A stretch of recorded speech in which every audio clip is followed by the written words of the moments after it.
So now we'll go to the first topic of the day, that is Venezuela crisis explained. So last Sunday வந்து Monroe doctrine பற்றி ஒரு article வந்தது.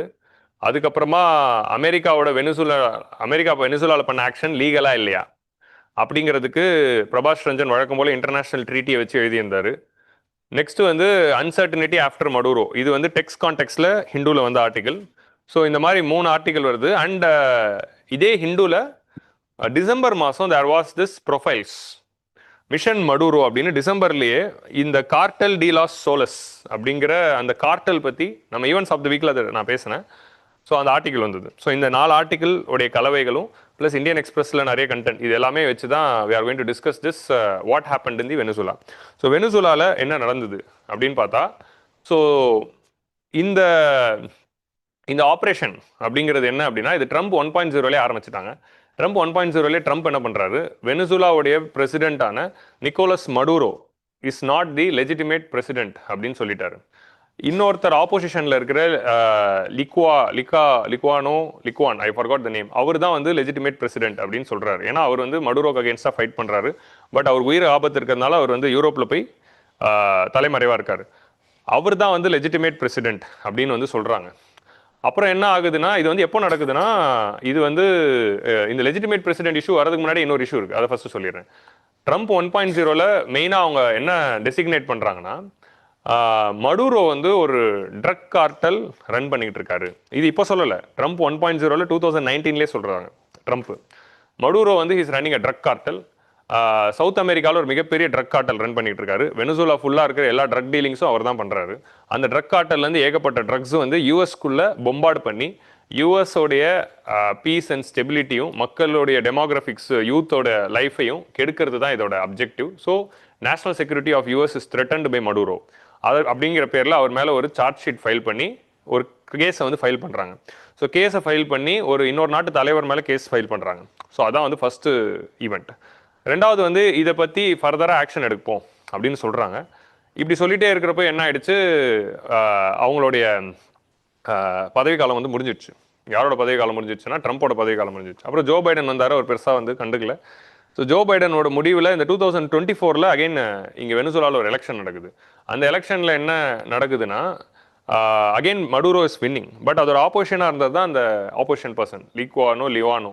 அவர் வந்து he's in the opposition. But அவர் வந்து எலெக்ஷனில் தோத்துறாரு, இவர் தான் ஜெயிக்கிற மாதிரி திரும்ப வருது. பட் இந்த எலெக்ஷன் டோட்டலாகவே ரிக்டு, ஒரு டிக்டேட்டர் ஃபுல் கண்ட்ரோல் வச்சுக்கிட்டு இந்த எலெக்ஷனை கண்ட்ரோல் பண்ணிட்டாரு அப்படிங்கிற அலிகேஷன்ஸ் வந்து சொல்கிறாங்க. சொல்லி Maduro will not be recognised as legitimate leader of Venezuela அப்படின்னு யூஎஸ் டிக்ளேர் பண்ணுது. And US, European Union and European நாடுகள் எல்லாருமே அந்த தோத்து போன அந்த பர்சன் தான் பிரசிடென்ட் ஆஃப் வெனிசுலா அப்படின்னு ரெக்கக்னைஸ் பண்ணுறாங்க. இதெல்லாம் ஏன் பண்ணுறாங்கன்னு இப்போ தான் புரியுது. இன்னைக்கு பிரபாஸ் ரஞ்சன் ஆர்டிகல் படிக்கிறப்ப தான் புரியுது. அப்போ புரியல, அப்போ ஏதோ விளையாட்டாக ஏதோ பண்ணுறாங்க அப்படின்னு நினச்சிட்டு இப்போ புரியல, இப்போ தான் புரியுது. ஸோ இவர் லெஜிட்டிமேட் பிரசிடென்ட், இவர் தான், மடூரோ கிடையாது. இதெல்லாம் ஹிண்ட் நமக்கு. அவங்க இம்மீடியட்டாக போகிற போக்கில் முடிவு பண்ணி பண்ணுறது இல்லை இதெல்லாம். ஸோ இதை வந்து முடிவு பண்ணுறாங்க. ஸோ இது முடிவு பண்ண பிறகு யூரோப்பியன் நாடுகளும் பல பேர் வந்து மடூரோ வந்து லெஜிட்டிமேட் லீடர் கிடையாது, லெஜிட்டிமேட் லீடர் யாருன்னா இந்த ஆப்போசிஷன் பார்ட்டியில் இருக்கிறவர் தான் அப்படிங்கிற இந்த விஷயத்தையும் சொல்கிறாங்க. ஸோ இந்த டைப்பில் திரும்ப பிரசிடென்ட் ட்ரம்ப் வந்து எலெக்ஷன் ஜெயிக்கிறாரு, 2025 ஆட்சிக்கு வராரு. ஆட்சிக்கு வந்த உடனே அவர் வந்து என்ன சொல்கிறாரு, திரும்ப இந்த ட்ரக் இஷ்யூ ஆரம்பிக்கிறாரு, ட்ரக் கார்டலை ரன் பண்ணுறாரு, வெனிசுலாவை வந்து நாங்கள் அடக்குவோம். அவருக்கு அகேன்ஸ்டாக ஃபைட் பண்ணுற மரியா மஷாடோ அப்படிங்கிற அந்த woman leader, who's a right wing leader, அங்கே இருக்க ரைட் விங் எக்ஸ்ட்ரீமிஸ்ட் அவங்க, அந்த லீடர் வந்து மடூரோக்கு அகேன்ஸ்டாக ஃபைட் பண்ணுறாங்க, டெமோக்ரஸியை கொண்டு வரணும் அப்படின்னு அவங்களுக்கு ஆதரவு தெரிவிக்கிறாரு. அவங்களுக்கு தான் இந்த வருஷம் நோபல் பீஸ் ப்ரைஸும் கொடுத்துருந்தாங்க. ஸோ அவங்களுக்கு நோபல் பீஸ் ப்ரைஸ் கொடுக்குறாங்க அப்படின்னா, இப்போ எனக்கு நோபல் பீஸ் ப்ரைஸ் உடைய லெஜிட்டிமசி இப்போ ஒரு கொஸ்டினில் வருது. ஸோ அது வச்சுப்போம். எதுக்கு வந்து இதுக்கு முன்னாடியே அவங்கள ஒரு பிராண்டிங் பண்ணியிருக்காங்க, உங்களுக்கு புரியுதா? எல்லாமே ஒரே வெஸ்டர்ன் நேஷன்ஸ் தான். ஸோ அப்போ வந்து ஒரு பிராண்டிங் பண்ணியிருக்காங்க மரியாக்கு. ஸோ இப்போ என்ன ஆகுதுன்னா, அவங்களுக்கு நோபல் ப்ரைஸ், அப்போ ட்ரம்ப்பும் ஆசையாக இருந்தா, ஓகே இப்போ ட்ரம்ப் வந்து நோபல் ப்ரைஸ் கொடுக்கல, ஆனால் ட்ரம்ப்புக்கு விரும்பின ஒரு பர்சன் கொடுக்கணும்னு மரியாதை கொடுத்த உடனே ட்ரம்ப் வந்து ஓகேன்ட்டாரு. அந்த அம்மாவும் இந்த ப்ரைஸை நான் ட்ரம்ப்புக்கு டெடிகேட் பண்ணுறேன் அப்படின்ட்டாங்க. ஸோ அப்போ வந்து டெடிகேட் பண்ணுறேன்னா வந்து மெடலை கொடுத்துட்டு போ அப்படின்னு அவர் மனசில் நினச்சிருப்பாரு. ஆனால் டெடிகேட் பண்ணுறேன்ட்டாங்க. ஸோ இது நடக்குது. இதுக்கு நடுவில் நடக்கிறப்போ அப்போ தான் வந்து இந்த கார்டல் டி லாஸ் சோலஸ் அப்படிங்கிற இந்த பேர் வருது. ஸோ கார்டல் டி லாஸ் சோலஸ் அப்படின்னா என்னதுன்னா சன் கார்டல் அப்படிங்கிறது அர்த்தம். சோலஸ்னா சன். ஸோ இது என்ன அப்படின்னா இதுதான் வெனிசுலாவில் இருக்கிற ட்ரக் கார்டலோட பேர். இது வந்து அஃபிஷியல் நேம் இல்லை, அன்அஃபிஷியலாக வச்ச பேர். 90s வெனிசுலாவில் ட்ரக் கண்ட்ரோலுக்காக உருவாக்கப்பட்ட ஒரு டிபார்ட்மெண்ட், மிலிட்ரியில் ஒரு டிபார்ட்மெண்ட் உருவாக்குறாங்க, நார்கோட்டிக்ஸ் கண்ட்ரோல் பியூரோன்னு இந்தியாவில் இருக்க மாதிரி. அந்த ட்ரக் கண்ட்ரோல் டிபார்ட்மெண்ட்டில் விச் இஸ் மிலிட்ரியோட ஒரு எய்டாக இருந்தது. அந்த டிபார்ட்மெண்ட்டோட ஹெட்டே வந்து தான் ட்ரக் கார்டலே ரன் பண்ணுறாரு அப்படிங்கிற ஒரு நியூஸ் வந்து அப்புறம் வெளியாகுது. வெளியான உடனே என்ன ஆகுது அப்படின்னா அவங்க வெனிசுலா மிலிட்ரியோட லோகோ தான் அந்த சன்னோட லோகோ இருக்கும். ஸோ அப்போ சோலஸ், அந்த லாஸ் சோலஸ் அப்படிங்கிறது அவங்களோட மிலிட்ரியோட இன்சிக்னியாவோட ஒரு சிம்பிள். ஸோ அப்போ கார்டல் டி லாஸ் சோலஸ்னா மிலிட்ரியே ட்ரக் விற்குது அப்படிங்கிற அந்த பேரில் வந்து வெனிசுலாவில் இருக்கிற ஆப்போசிஷன் ஜேர்னலிஸ்ட்டும் இன்டர்நேஷனல் ஜேர்னலிஸ்ட்டும் அதுக்கு இந்த பேர் வச்சாங்க. இப்போ அந்த கார்டலோட பேர் அப்படி ஒன்று இருக்குது. இப்படி ஒரு கார்டல் லெஜிட்டிமேட்டாக ஃபங்க்ஷன் ஆகிட்டு இருக்கா அப்படிங்கிறதே தெரில. பட் வெளிநாட்டு ஜேர்னலிஸ்ட்லாம் இப்படி ஒரு பேர் வச்சிருக்காங்க. வெனிசுலாவில் ட்ரக் விற்கிறது உண்மைதான், அது மறுக்க முடியாத ஒரு உண்மை. ஆனால் இப்படி ஒரு கார்டல் இயங்குதுன்றாங்க. இந்த கார்டலோட தலைவர் தான் வந்து நிக்கோலஸ் மடுரோ அப்படின்னு ட்ரம்ப் டெசிக்னேட் பண்ணுறாரு. டெசிக்னேட் பண்ணி இந்த கார்டலையும் இந்த கார்டலோட தலைவரான நிக்கோலஸ் மடுரோவையும் நாங்கள் இன்டர்நேஷனல் டெரரிஸ்ட் ஆர்கனைசேஷன் அப்படின்னு டிக்ளேர் பண்ணுறோம். ITO ITA, international terrorist association அப்படின்னு டிக்ளேர் பண்ணுறாரு ட்ரம்ப். டிக்ளேர் பண்ணி முடிச்சுட்டு இதோட ஹெட்டான நிக்கோலஸ் மடுரோவை இன்டர்நேஷனல் டெரரிஸ்ட் அப்படின்னு டிக்ளேர் பண்ணுறாரு யூஎஸ் லா படி. ஸோ ஃபஸ்ட்டு அவர் மேலே ஒரு சார்ஜ் ஷீட் ஃபைல் பண்ணுறாங்க. இப்போ இதெல்லாம் எப்போனா போன வருஷம் நடக்குது, 2025 நடந்துகிட்டு வருது. அப்போ தான் அதை வந்து ட்ரக் கார்டல்னு டெசிக்னேட் பண்ணோன்னு தான் US decision to designate the alleged cartel as a foreign terrorist organization aimed at strengthening the case for military action in Venezuela. இது எப்போ வருதுன்னா டிசம்பரில் வந்து ஆர்டிகல் அப்பயே சொல்ல போகிறாங்க வெனிசுலாவில் மிலிட்ரி ஆக்ஷன் வரப்போகுது அப்படின்னு. அந்த வாரம் ப்ரொஃபைல்ஸில் வந்தது. ஸோ இந்த சண்டே வரக்கூடிய FAQ ப்ரொஃபைல்ஸ் எல்லாம் என்றைக்குமே மிஸ் பண்ணாதீங்க. அந்த 6 டாப்பிக்கும் படிங்க. So all 6 are worth reading on Sunday paper. So என்றைக்குமே அந்த 6 டாப்பிக்கும் படிச்சிருங்க. 3 FAQ 3 ப்ரொஃபைல், அது எல்லா வாரமும் படிச்சிடணும். சரியா? அதை முக்கியமான 2-3 எடுத்து நானே நடத்திடுவேன். ஸோ இன்றைக்கே பார்த்தீங்கன்னா உங்களுக்கு இதில் 3 இருக்குது, 2 இருக்குது. ஸோ அப்போ இந்த ஆர்கனைசேஷனை டெரரிஸ்ட் ஆர்கனைசேஷனை டிக்ளேர் பண்ணுறாங்க. இதோட தலைவர் வந்து மடுரோன்றான். இப்படி ஒரு ஆர்கனைசேஷன்லாம் அங்கே இல்லை, பட் ஜேர்னலிஸ்ட்டாக வச்ச பேரை ஒரு ஆர்கனைசேஷனாகவே அறிவித்து சொல்லிடுறாங்க. ஸோ இந்த ஆர்கனைசேஷனோட ஒரே கோல் என்னென்னா அமெரிக்கா ஃபுல்லாக நம்ம ட்ரக்ஸை வந்து அனுப்பி அமெரிக்காவை டீஸ்டபிளைஸ் பண்ணுறது தான் அப்படின்னு ட்ரம்ப் வந்து சொல்கிறாரு. அப்போ அமெரிக்கன் நேஷனல் செக்யூரிட்டிக்கு ஆபத்து. அப்போது இந்த ட்ரக் கார்டலை நம்ம கண்ட்ரோல் பண்ணணும் அப்படின்னு சொல்லி தன்னோட மிலிட்ரியை வெனிசுலாவுக்கு அனுப்புகிறாரு. அனுப்பி என்ன பண்ணுறாங்க, வெனிசுலாவை சுற்றி நேவல் குவாரண்டைன் ஒன்று கொண்டு வந்து அங்கே இருக்கிற இந்த போட்ஸ் எல்லாத்தையும் அட்டாக் பண்ணுறாங்க. நிறைய போட்ஸ் அட்டாக் பண்ணி உள்ளே இருக்கிற சிவிலியன்ஸோட, நம்ம ஸ்ரீலங்கன் நேவி, நம்ம இலங்கை மீனவர்கள் பண்ணுறது எல்லாமே இவங்களும் பண்ணியிருக்காங்க. பண்ணி அட்டாக் பண்ணுறாங்க. நிறைய சிவிலியன்ஸ் வந்து இறந்தும் போயிருக்காங்க. ஸோ அவங்க வந்து இதில் வந்து என்ன ஆகுதுன்னா அப்படி அந்த கேப்சர் பண்ண போட்ஸ்லாம் ட்ரக் இருக்கிற எவிடன்ஸோ அவங்க ட்ரக் பெட்லர்ஸ்னோ அப்படின்னு ஒன்றுமே இல்லை. ஆனால் இது ட்ரக் போட்டுன்னு சொல்லி 4 போட்டை சுட்டாங்க. அந்த மாதிரி அமெரிக்கன் கவர்மெண்ட்காக ஒர்க் பண்ணுற ஒரு சில நியூஸ் மீடியாஸ்லாம் இருக்குது. அவங்க என்ன பண்ணுவாங்க, என்ன நெரேட்டிவை வந்து செட் பண்ணுமோ அதை அப்படியே செட் பண்ணிவிடுவாங்க. இதெல்லாம் அமெரிக்கன் மக்கள் டிவி நியூஸ் பார்த்து வெனிசுலாவில் நமக்கு ஆபத்து அப்படின்னு நம்ப வைக்கிறதுக்காக கிரியேட் பண்ணப்பட்ட விஷயங்கள். ஸோ அப்போது அதில் ஒரு ஃபிசிக்கல் எவிடன்ஸோ நார்மல் எவிடன்ஸோ எதுவுமே சப்மிட் பண்ணப்படல. நெக்ஸ்ட் வந்து இங்கே என்ன நடக்குதுன்னா, அந்த மாதிரி இப்போ இந்த போட்டெல்லாம் ஏன் அடிக்கிறாங்கன்னா அது வந்து அமெரிக்காவுக்காக வர போட்டு அதை அடிக்கிறோம் அப்படின்னு சொல்லி பண்ணிக்கிட்டு வராங்க. ஸோ அப்புறம் என்ன நெரேட்டிவ் போகுது அப்படின்னா, வெனிசுலாவில் இந்த ட்ரக் கார்டல்லேருந்து அமெரிக்காவுக்கு ட்ரக் அமிச்சிக்கிட்டே இருக்காங்க. அங்கே ஒரு ட்ரக் பிஸ்னஸே நடந்துகிட்டு இருக்கு. அந்த ட்ரக் லார்டு தான் நிக்கோலஸ் மடுரோ அப்படின்ட்டாங்க. ஸோ அப்படி ஃபுல்லாக வால்டர் ஒயிட் லெவலுக்கு இவரை வந்து ஃப்ரேம் பண்ணிட்டாங்க. ஸோ இந்த அளவுக்கு அது ஃப்ரேம் பண்ண பிறகு டிசம்பர் மாதம் இது இன்டர்நேஷனல் டெரரிஸ்ட் ஆர்கனைசேஷனாக டெசிக்னேட் ஆகுது. இப்போ ஜனவரி மாதம் அவர் ஆக்சுவலி டிசம்பர் மாதமாகவே ட்ரம்ப் எல்லா வாரமும் ஒன்று சொல்லுவார், நிக்கோலஸ் மடுரோ நீயே வெனிசுலா விட்டு ஓடிடு, இல்லைனா நீ காலி ஆகிடுவ அப்படிங்கிற வார்த்தையை சொன்னார். நம்ம கூட எடிட்டோரியல்லாம் பேசியிருக்கோம், இவர் வந்து சீனியர் கண்ணு வச்சுட்டாண்டிங்கிற மாதிரி, கண்ணு வச்சுட்டா சீனியர் குடிச்சிட்டான் அப்படிங்கிற மாதிரி நிக்கோலஸ் மடுரோ மார்க் பண்ணிட்டாங்க. ஸோ அப்போ அப்போயே அவர் வந்து இதாக இருக்கணும். பட் இந்த மாதிரி த்ரெட்டுக்கெல்லாம் போகக்கூடாது. ஒரு லெஜிட்டிமேட் லீடர் வந்து எப்படி வந்து ஓடி போக முடியும், அவர்லாம் போக முடியாது. பட் என்னதுன்னா இந்த மாதிரி தே ஆர் கிவிங் சிக்னல்ஸ், நீயா போயிட்டேன்னா இல்லை என்ன நாங்கள் சீரியஸ் ஆக்ஷன் வந்து நம்ம வந்து எடுக்க போகிறோம் அப்படிங்கிறத சொல்லிட்டாங்க. இது எல்லாத்துக்கும் பின்னாடி இன்னொரு நியூஸ் வருது. எப்போ வருதுன்னா 2023 வந்து வேர்ல்டுலேயே லார்ஜஸ்ட் ஆயில் ரிசர்வ்ஸ் இருக்கிற நாடு எது அப்படின்னான்னு பார்த்தா வெனிசுலா அப்படிங்கிற நியூஸ் வருது. வெனிசுலாவில் நிறைய ஆயில் ரிசர்வ் இருக்குது. ஆனால் எஸ்கிபோ ரீஜன் அப்படிங்கிற ரீஜன் வந்து பக்கத்தில் இருக்கிற வந்து வெனிசுலா நாட்டோடைய பார்டர்ஸ்லாம் படிங்க போய், எஸ்கிபோ அப்படிங்கிற ஒரு ரீஜனை வந்து வெனிசுலா வந்து தன்னோட நாடு அப்படின்னு கிளைம் பண்றாங்க. கிளைம் பண்ணி அந்த ரீஜனை எடுத்துக்கிறாங்க. எடுத்த உடனே என்ன ஆகுது, எஸ்கிபோ ரீஜன்ல இருந்த ஆயிலும் வெனிசுலால இருந்த ஆயிலும் சேர்த்து பார்க்குறப்போ 17% வேர்ல்டோடைய ப்ரூவன் ஆயில் ரிசர்வ்ஸ் தான், மைன் பண்ணல இன்னும். ரிசர்வ்ஸ் வந்து வெனிசுலால இருக்கு அப்படிங்கிற நியூஸும் வருது. அப்போ உலகத்திலே அதிக ஆயில் வச்சிருக்கிற நாடு வெனிசுலா. ஆனால் உலகத்திலே அதிக ஆயில் அவங்க மைன் பண்றாங்கன்னா கிடையவே கிடையாது. ஸோ ஒரு கல்ஃப் நேஷனில் இருக்கிற ஒரு பஹ்ரைன், குவைத்தை விட ஒரு கம்மியான அளவுக்கு தான் அவங்க வந்து மைனிங் வந்து பண்ணிக்கிட்டு இருக்காங்க. Because of lack of economic might and technology and power.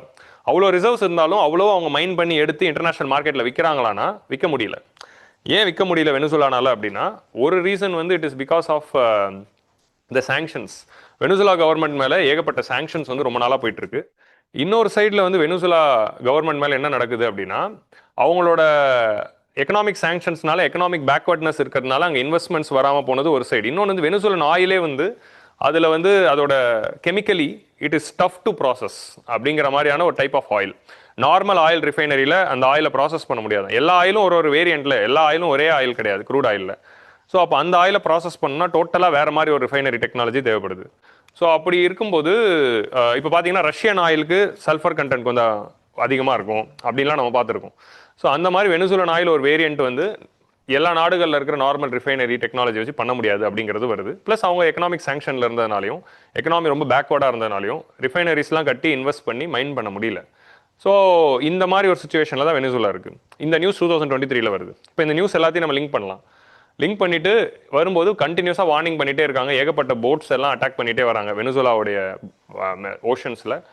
And ஃபைனலாக வந்து ஜனவரி 3 இது நடக்குது, அதாவது சாட்டர்டே நடக்குதுல. வெள்ளிக்கிழமை வந்து மடூரோ வந்து ஒரு ஸ்டேட்மெண்ட் விடுறாரு, ட்ரம்ப்பையா நாங்கள் எதுவாக இருந்தாலும் அமெரிக்கா கூட கொலாபரேட் பண்ணுறோம். இப்போ அவருக்கு இன்டெலிஜென்ஸ் ரிப்போர்ட் வந்திருக்கோம்ல, அமெரிக்காக்கார ஹெலிகாப்டர் கிளம்பிடுச்சாங்க அப்படின்னு. ஸோ என்னதுன்னா, வெனிசுலா, மடூரோவே சொல்றாரு, Venezuela is ready to cooperate completely with America. Venezuela is ready to open up the oil reserves for American investment and we are ready to talk with Trump. So ட்ரம்ப்பை வந்து நான் வந்து சந்திக்க தயாராக இருக்கேன் அப்படின்னு சொல்றாரு வெள்ளிக்கிழமை. நானும் ஓகே, என்னடா இது இவனே தலைவனே இறங்கி வந்துட்டானே அப்படின்னு பார்த்தா அடுத்த நாளே தலைவனை தூக்கிட்டாங்க. ஸோ வெனிசுலா நாட்டில் ஃப்ளைட்டை இறக்கி ஆளை தூக்கிட்டு வந்துட்டாங்க. ஸோ இதான் வந்து அங்கே நடந்த விஷயம். ஸோ இப்போ வந்து இதான் வந்து அந்த பேக் ஆஃப் ஈவெண்ட்ஸ். ஸோ இந்த சீரீஸ் ஆஃப் ஈவெண்ட்ஸ் உங்களுக்கு புரியுதா? இப்போ இந்த சீரீஸ் ஆஃப் ஈவெண்ட்ஸுக்கு பின்னாடி இன்னொரு பின் கதை, இன்னும் ஒரு 20 வருஷம் பின்னாடி போகும். 20 வருஷம் பின்னாடி போகிறப்போ வெனிசுலாவும் அமெரிக்காவும் வந்து 1990s வரைக்கும் நண்பர்களாக தான் இருக்காங்க. இப்போ எப்படி 79 வரைக்கும் ஈரானும் அமெரிக்காவும் நண்பர்கள் தான். 79ல் ஷாவோட இஸ்லாமிக் ரெவல்யூஷன் வருது, ஷாக் அகேன்ஸ்டா. அப்போ அயட்டோல்லா கமேனி ஈரானை வந்து கேப்சர் பண்ணுறாரு. இன்னைக்கு வரைக்கும் கம்யூனிஸ்ட் தான் ரூல் பண்ணிக்கிட்டு இருக்காங்க. ஸோ அந்த மாதிரி 90s வரைக்கும் வெனிசுலாவும் யூஎஸ்ஏவும் சகோதர நாடாக தான் இருக்குது. ஆனால் இப்போ இங்கே என்ன நடக்குதுன்னா, அப்போ அங்கே ஒரு ரெவல்யூஷன் நடக்கிறப்போ ஹியூகோ சாவெஸ் அப்படிங்கிற ஒரு சோஷியலிஸ்ட் லீடர் ஆட்சியை பிடிக்கிறாரு வெனிசுலாவில், அதாவது மடூரோட பெரியவர்.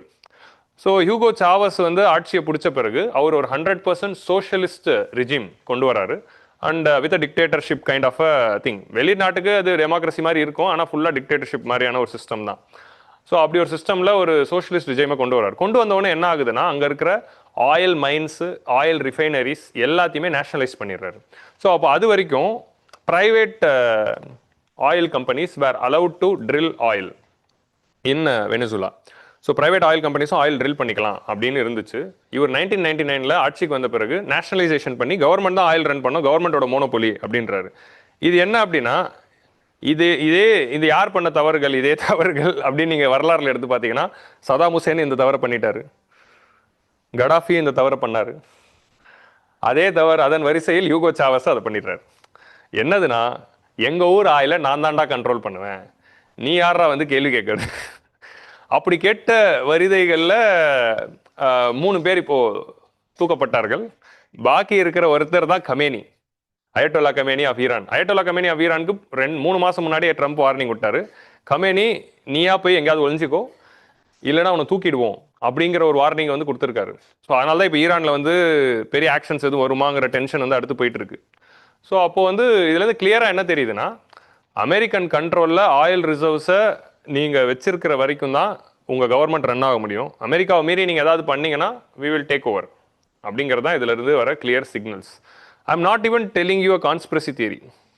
ஓகே, முன்னாடிலாம் என்ன பண்ணுவாங்கன்னா, ஈராக்கில் போனது, ஈராக்கில் வந்து 2003 சதாம் ஹுசேன் இப்படி பண்ண உடனே சதாம் ஹுசேன் வந்து கெமிக்கல் வெப்பன்ஸ் வச்சிருக்காரு அப்படின்னு சொல்லி அவரை இன்வைட் பண்ணி கேப்சர் பண்ணுறாங்க.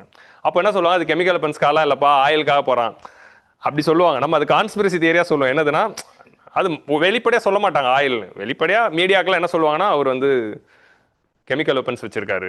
கெமிக்கல் வெப்பன்ஸ் வந்து என்டையர் வேர்ல்டுக்கும் ஆபத்து. எஸ்பெஷலி அந்த கெமிக்கல் வெப்பன்ஸை அமெரிக்காக்கு அகேன்ஸ்டாக தான் யூஸ் பண்ண போறாரு, யூரோப்க்கு அகேன்ஸ்டாக தான் யூஸ் பண்ண போறாரு சதாம் ஹுசேன்.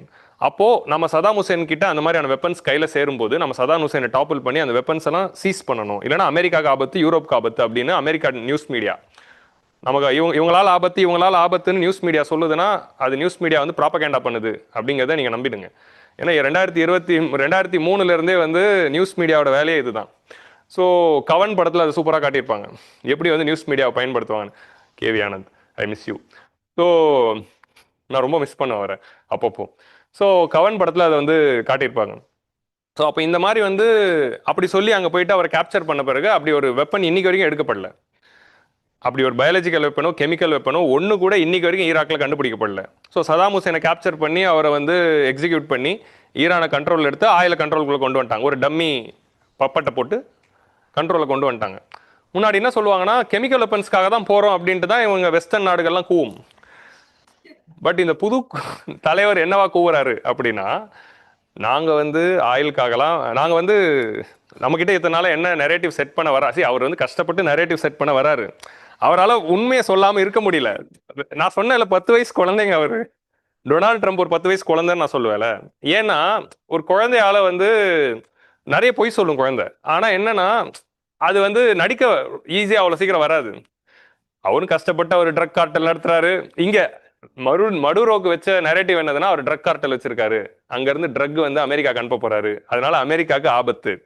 அதுதான் நெரேட்டிவ் அமெரிக்க மக்களுக்காக. ஸோ அமெரிக்க மக்கள் வந்து ட்ரம்ப் வந்து அனுப்பிச்சாருன்னா நேஷனல் செக்யூரிட்டி, நாட்டுக்காக எது வேணா பண்ணலாம் அப்படின்னு சொல்லி நேஷனலிசம் தூங்கி இதெல்லாம் கொண்டு வந்துருவாங்க.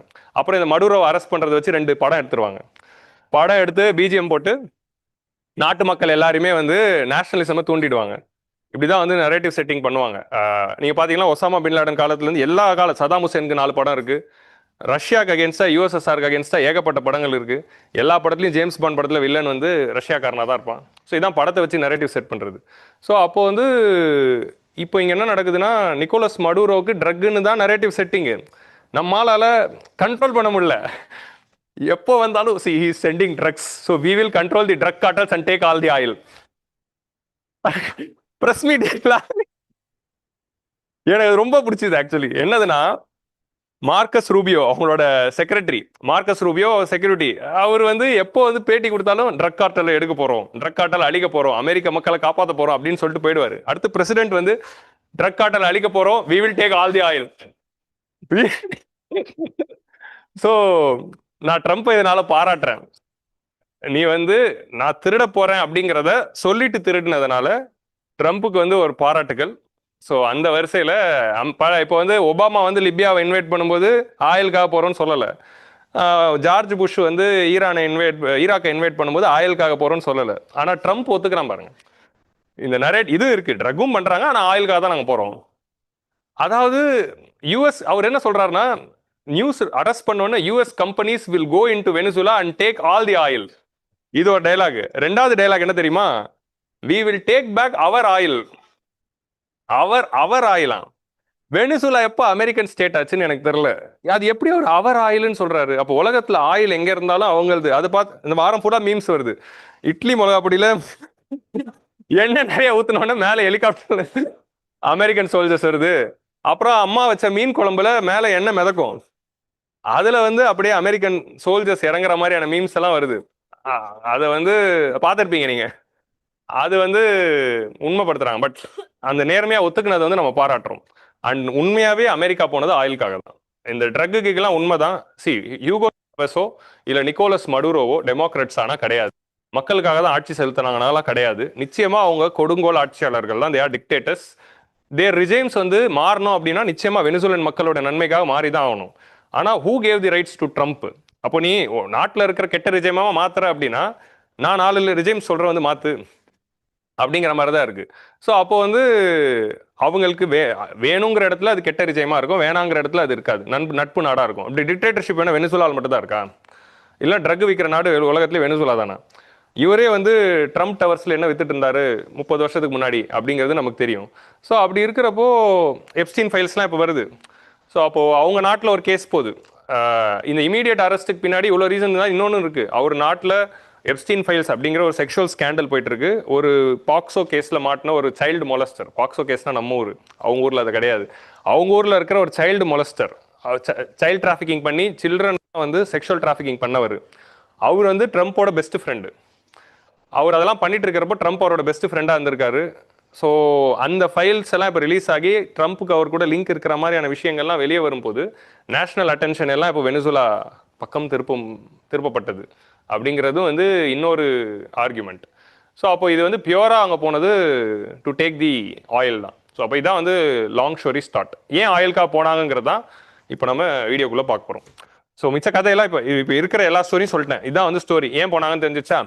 ஸோ என்ன நடக்குதுன்னா, யூஎஸ் மிலிட்ரி வந்து ஃபஸ்ட்டு வந்து வெனிசுலாவில் அந்த பிரசிடென்ட் தங்கியிருந்த லொக்கேஷனை சுற்றி பாம்ஸ் போட்டு அது எல்லாத்தையும் இன்னும் கூடிய சீக்கிரம் படம் வந்துடும், படம் பார்த்தா தெரிஞ்சிடும்.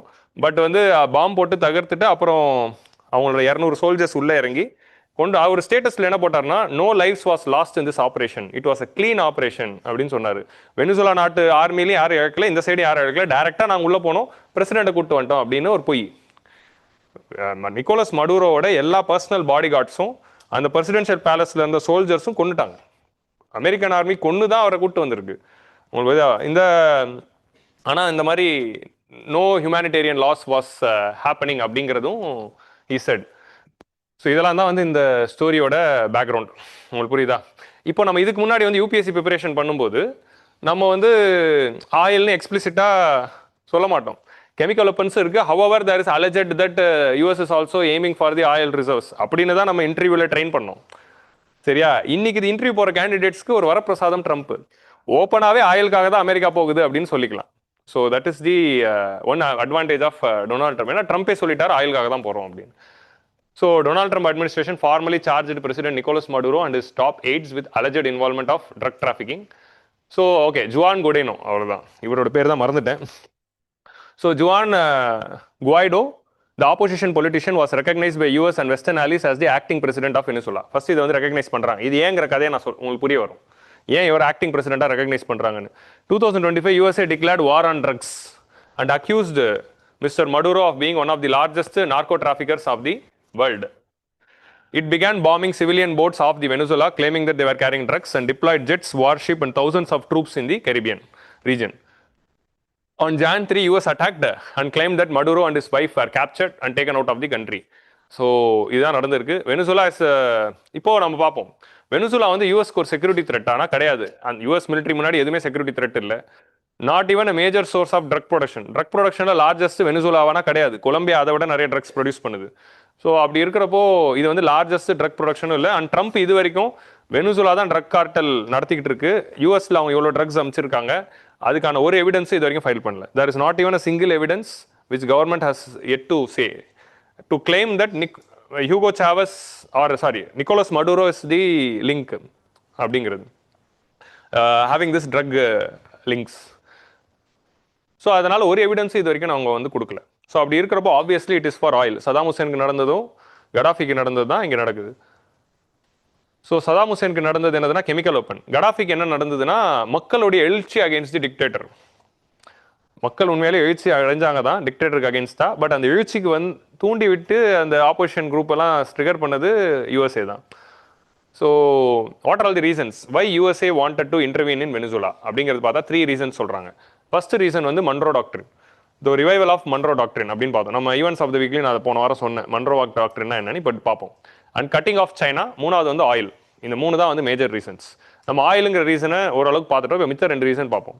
மன்ரோ டாக்ட்ரின்னா என்ன அப்படின்னா, to reimpose the American primacy in the western hemisphere. வேர்ல்டை வந்து ஈஸ்டர்ன் ஹெமிஸ்பியர் வெஸ்டர்ன் ஹெமிஸ்பியர் அப்படின்னு நம்ம 2ஆக பிரிக்கிறோம். அட்லாண்டிக் ஓஷன் நடுவில் ஒரு கோடு போடும்போது சரியா? மேபி அது கிரீன்விச் இன் லண்டனே நீங்க கோடாவீங்க. அதான் வெஸ்டர்ன் ஹெமிஸ்பியர் ஈஸ்டர்ன் ஹெமிஸ்பியரை பிரிக்குது. அது கிட்டத்தட்ட என்ன பண்ணுதுன்னா யூரோப்பையும் ஆப்பிரிக்காவையும் ஏஷியா இதெல்லாம் வந்து ஓல்டு வேர்ல்டு அப்படின்னு சொல்லுவாங்க. காலங்காலமா இருக்கிற சிவிலைசேஷன்ஸ் தான் African, Asian and European civilisation. New world அப்படின்னா எதுனா அமெரிக்கா. அமெரிக்காங்கிறது நியூ காண்டினென்ட். சிவிலைசேஷன் வந்து பெருசா இல்லை, கடந்த ஒரு 400 வருஷமா தான் இருக்கு. ஸோ அப்படி இருக்கப்போ இது நியூ வேர்ல்டு அப்படின்னு நம்ம சொல்லுவாங்க.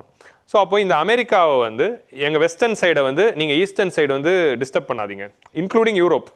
யூரோப் மாதிரியான நாடுகள் தான் அமெரிக்காவை கொலனைலைஸ் பண்ணி நார்த் அமெரிக்காவும் சவுத் அமெரிக்காவும் ஃபுல்லாக காலனைஸ் பண்ணுறது. இப்போ இந்தியா எப்படி பிரிட்டன் வந்து காலனைஸ் பண்ணுச்சோ அதே மாதிரி தான் பிரிட்டன் அமெரிக்காவையும் காலனைஸ் பண்ணியிருந்தது. பிரிட்டனுக்கு அகேன்ஸ்டாக நடந்தது தான் American war of independence. Britain கிட்ட இருந்து முதல்ல சுதந்திரம் வாங்கின நாடு தான் அமெரிக்கா. ஸோ இண்டிபெண்டன்ஸ் வாங்கி தே டிக்ளேர்ட் இண்டிபெண்டன்ஸ். ஸோ 1823 அவங்களோட பிரசிடென்ட் வந்து ஜேம்ஸ் மன்ரோ தான் இந்த மன்ரோ டாக்டரினை ப்ரொபோஸ் பண்ணுறாரு. வெஸ்டர்ன் ஹெமிஸ்பியரில் எங்கள் யூரோப்பியன் நாடுகள் வந்து இன்டர்ஃபியர் ஆகக்கூடாது அன்னி யூரோப்பை சொல்கிறாரு. இந்த யூரோப்பியன் நாடுகள் கொலோனியலிசம் அப்படின்னு வச்சுக்கிட்டு வெஸ்டர்ன் ஹெமிஸ்பியரில் இன்டர்ஃபியர் ஆகாதீங்க. ஏன்னா இது 1823 காலகட்டத்தில் பார்த்தீங்கன்னா இன்னும் கனடா வந்து பிரிட்டிஷ் கண்ட்ரோலில் தான் இருந்துச்சு.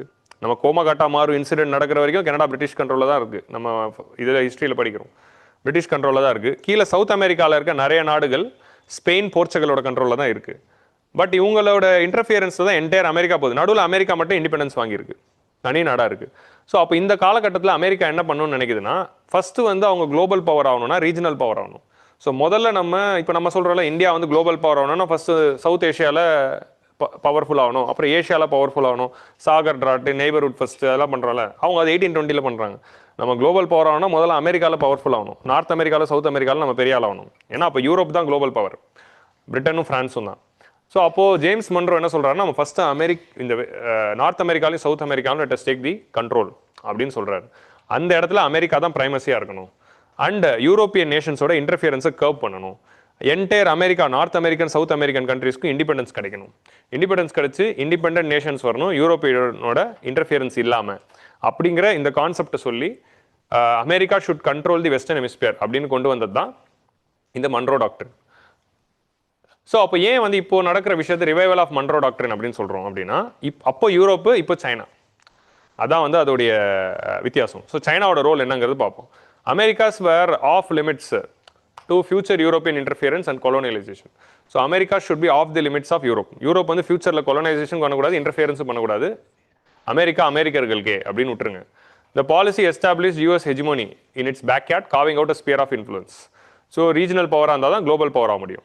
இப்போ இதே மன்ரோ டாக்டரினோட ஐடியாலஜி 1823 அவர் சொன்ன மாதிரி அதே மாதிரி ஒரு ஐடியாலஜி தான் திரும்ப இந்த national security doctrine of USA which was released in 2025 Trump சொல்கிறாரு. ட்ரம்ப் இப்போ என்ன சொல்கிறாரு அப்படின்னா, லாட்டின் அமெரிக்காவும் கெரிபியன் ரீஜனும் வந்து ஸ்ட்ராட்டஜிக் ப்ரையாரிட்டி அண்ட் இந்த வெஸ்டர்ன் ஹெமிஸ்பியரில் நார்த் அமெரிக்கா, சவுத் அமெரிக்கா ஃபுல்லாத்துலேயே அமெரிக்கன் இன்ஃப்ளூயன்ஸ் தான் இருக்கணும் அப்படிங்கிறது சொல்கிறாரு.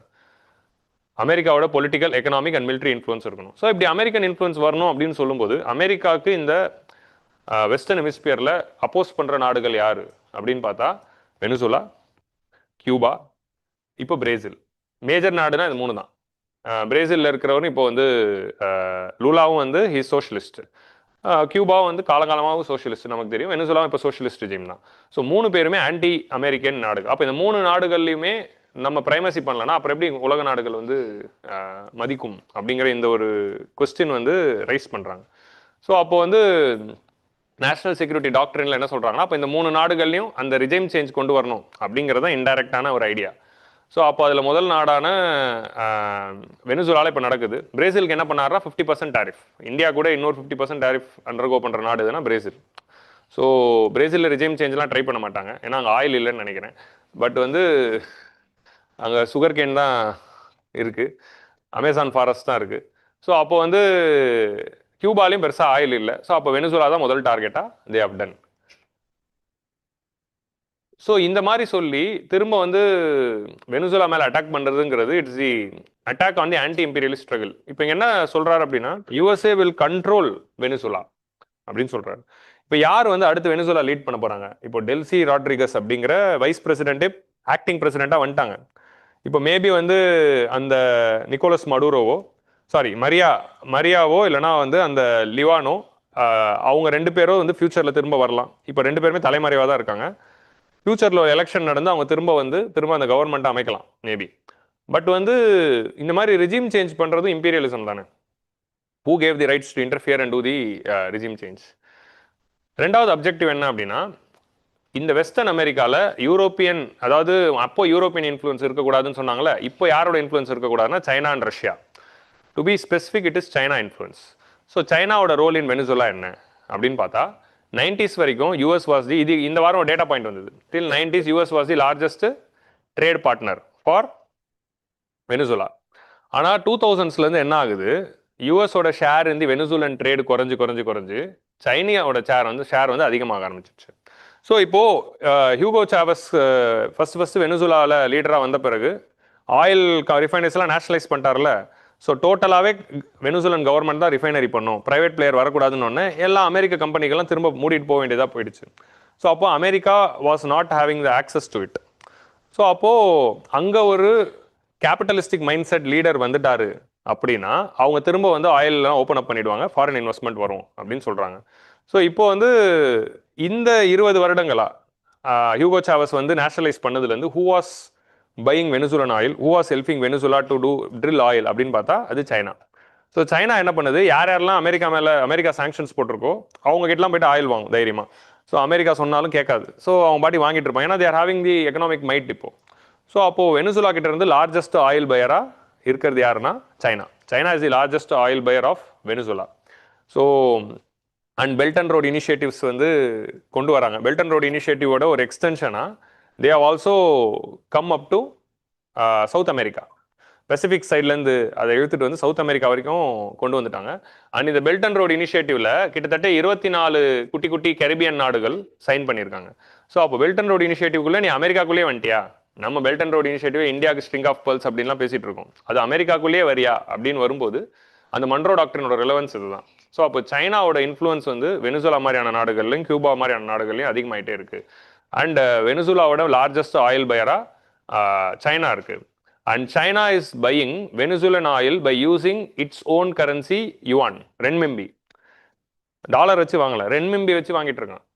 ஸோ டாலரை வச்சு தான் ஆயில் வாங்கணுங்கிறது தான் பெட்ரோ டாலர் அப்படிங்கிற அந்த கான்செப்ட். ஸோ அதுக்கு டோட்டல் ஆப்போசிட்டாக இருக்குது. China is also the largest or the second largest trading partner for most of its countries.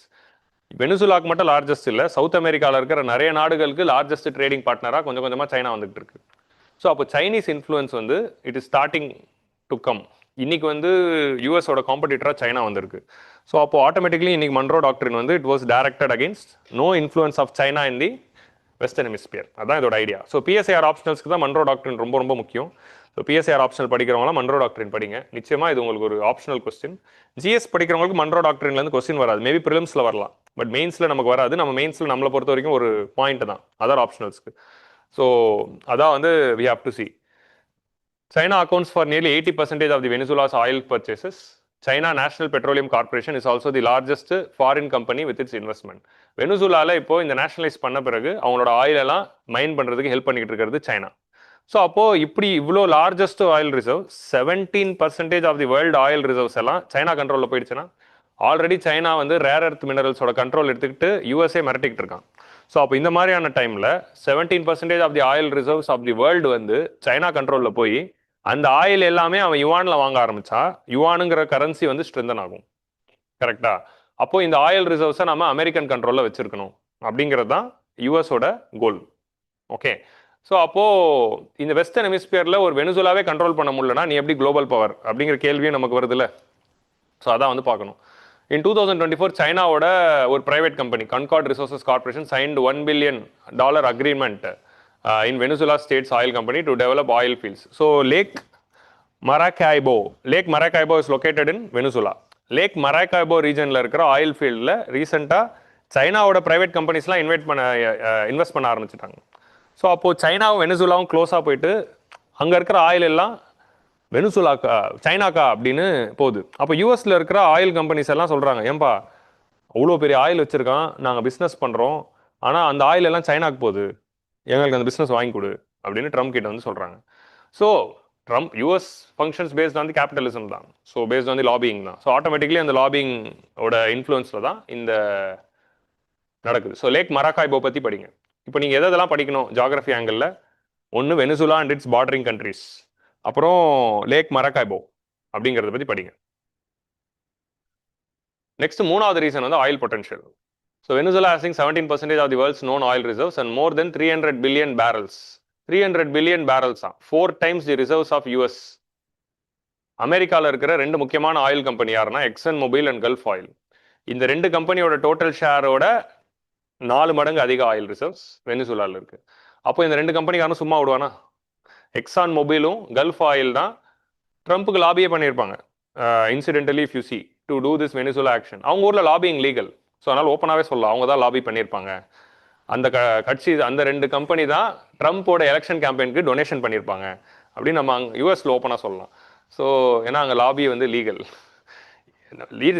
Indian கவர்மெண்ட்டே வந்து லாபி கம்பெனி மூலமாக தான் அமெரிக்கன் கவர்மெண்ட் கிட்ட பேசுதான். எனக்கு இப்போ தான் நான் ஃபஸ்ட் டைம் அது கேள்விப்படுறேன்.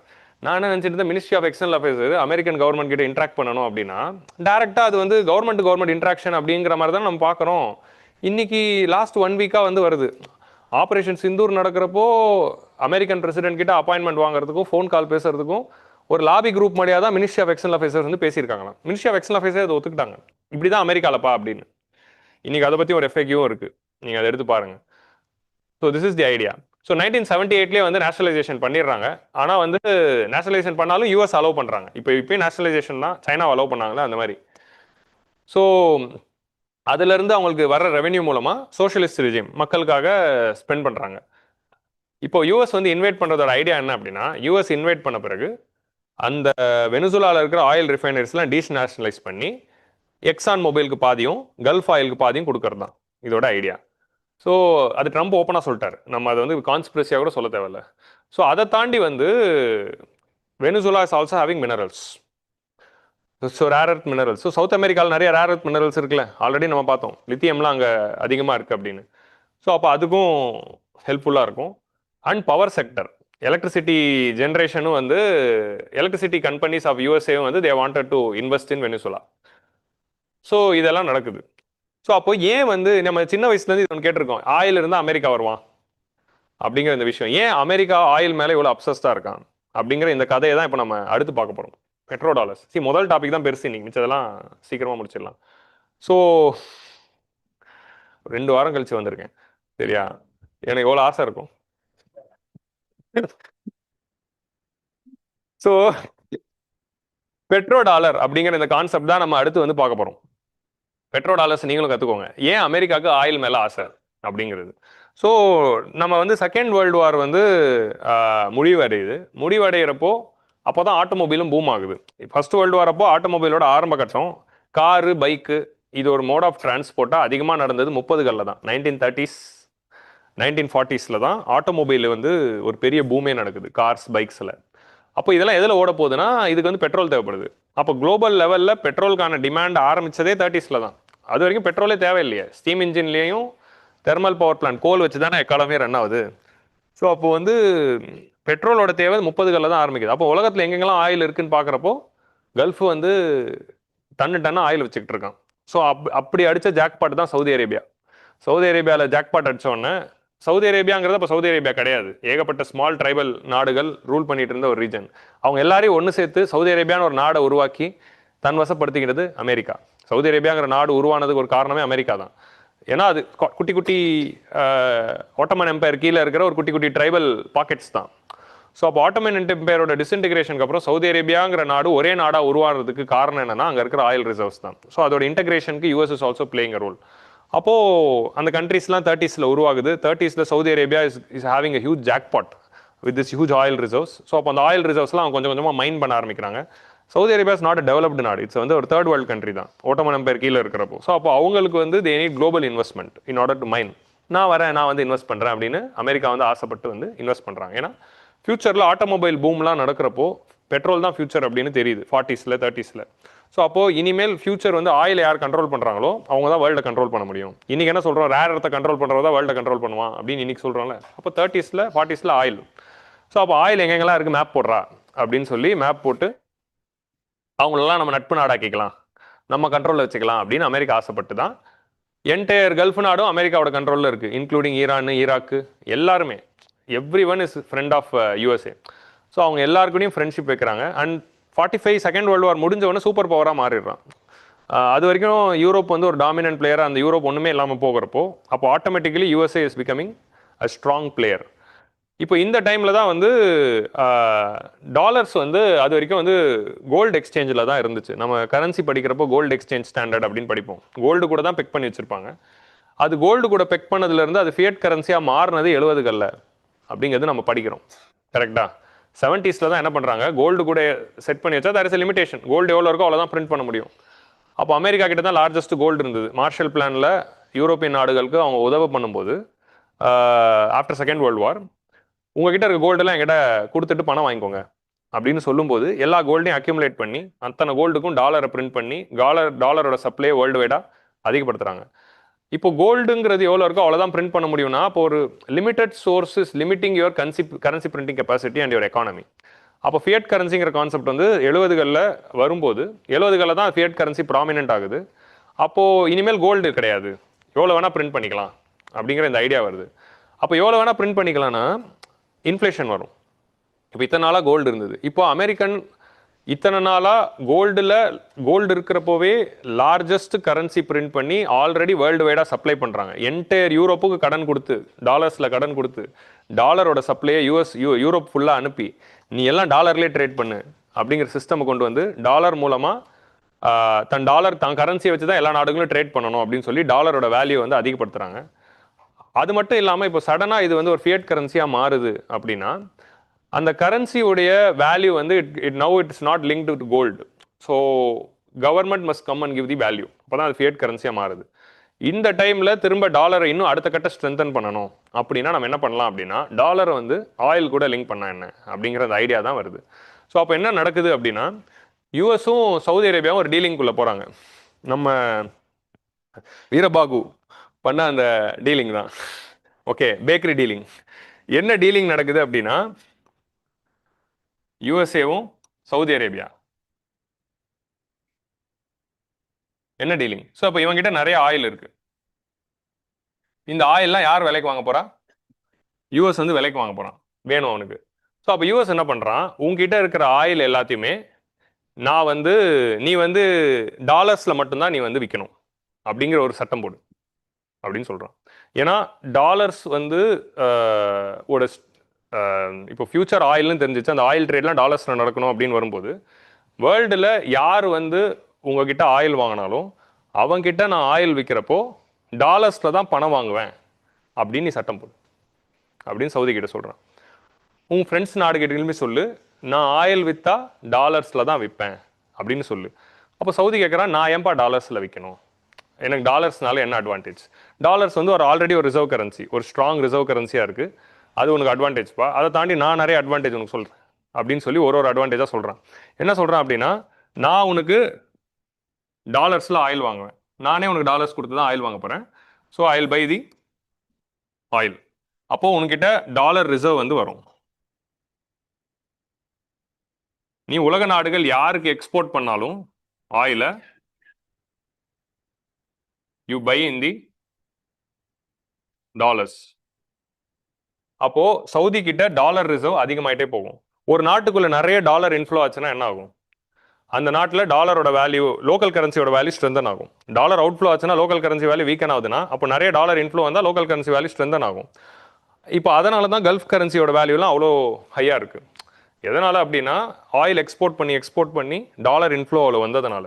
ஸோ அவ்வளோ டாலர்ஸும் வந்து உங்ககிட்ட குவியுதில்ல. இந்த டாலர் ரிசர்வ் வச்சு என்ன பண்ணலாம் அப்படின்னா, இப்போ டாலர் தான் புது கோல்டு, அது ஒரு கோல்டு மாதிரி ஒரு கரன்சி. ஆல்ரெடி அப்போ 70களிலே அது ஒரு இன்டர்நேஷ்னல் ட்ரேடுக்கு ஒரு கரன்சியாக வந்துருச்சு. இப்போ நீ என்ன பண்ணுறான் அப்படின்னா, இந்த டாலர்ஸை வந்து ஃபஸ்ட்டு வந்து செல்லிங், இதோட பெட்ரோ டாலர் அப்படிங்கிற இந்த கான்செப்ட் வந்து கொண்டு வராங்க. ஸோ பெட்ரோ டாலர் அப்படிங்கிற கான்செப்டில் ஃபர்ஸ்ட் கான்செப்ட் வந்து செல்லிங் ஆயில் இன் டாலர்ஸ். இதான் வந்து ஃபர்ஸ்ட் ரூல். செகண்ட் ரூல் வந்து accumulate reserve.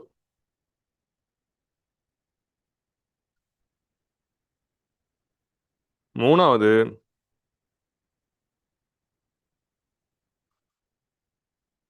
Recycle the dollars.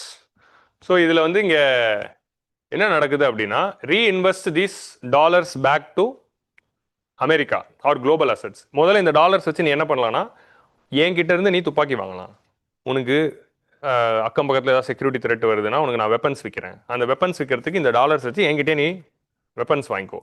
அதே மாதிரி வந்து உனக்கு வேர்ல்டு வைடாக வந்து நீ என்ன பண்ணலாம் அப்படின்னா, நீ வந்து இனிமேல் வந்து வேர்ல்டுலேயே வந்து எது ஸ்ட்ராங்கஸ்ட் எக்கானமி, அமெரிக்கன் எக்கானமி தான். அப்போ எதோட கவர்மெண்ட் செக்யூரிட்டி வந்து ரொம்ப ஸ்ட்ராங்கஸ்ட்டு, நம்ம கவர்மெண்ட் செக்யூரிட்டி தான் ஸ்ட்ராங்கஸ்ட்டு. எது வந்து எந்த நாட்டில் வந்து கேபிட்டல் மார்க்கெட் ரொம்ப ஸ்ட்ராங்காக இருக்குது, எங்கள் நாட்டில் தான் ஸ்ட்ராங்காக இருக்குது. எந்த நாட்டு கேபிட்டல் மார்க்கெட்டில் இன்வெஸ்ட் பண்ணனா உன்னோட இன்வெஸ்ட்மெண்ட்லாம் ப்ரொடெக்டடாக இருக்கும், எங்கள் நாட்டில் இன்வெஸ்ட் பண்ணால் தான் இருக்கும். உனக்கு நான் கொடுத்த டாலர்ஸை நீ திரும்ப எங்களோட நாட்டிலே இன்வெஸ்ட் பண்ணு. இன்வெஸ்ட் பண்ணி you buy our government securities.